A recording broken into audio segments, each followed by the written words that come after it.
খ্রিস্টান হইলে কফিনে, মুসলিম হইলে কাফনে, হিন্দু হইলে চিতায় পুড়ে ছাই।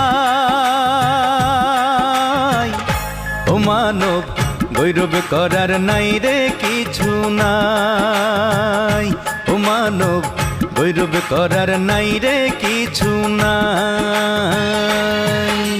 খ্রিস্টান হইলে কফিনে, মুসলিম হইলে কাফনে, হিন্দু হইলে চিতায় পুড়ে ছাই।